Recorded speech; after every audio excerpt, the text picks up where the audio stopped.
Okay, so we just discovered this bunch of mushrooms under the pine tree with all of this like pine needles, and I read online that this is a common habitat for the Agaricus Rotalis. And so there are two different species of this mushroom. Some are poisonous and some are not. The way to tell is actually kind of tricky, and there are a bunch of these all around.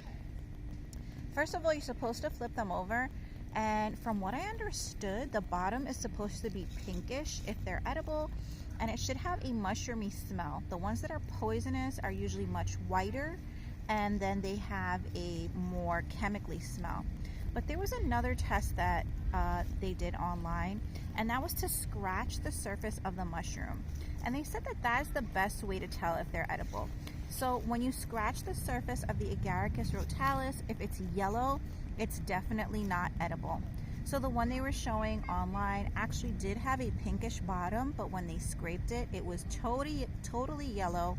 And so they knew right off the bat that that was a poisonous version. So there are two. You have to be very careful in identifying these. These all look whitish, or what did they look like inside? They look just like this, but some of these are more whitish brown, or actually these are it's hard to see, but they are definitely a creamish brown color.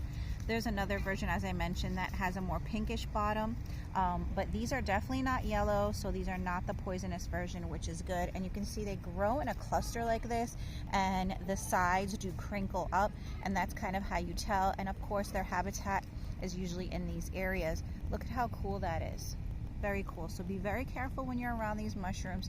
Make sure you don't touch them until you're sure, and definitely do not eat them until you are 100% sure. Hope this helps. Thanks for watching.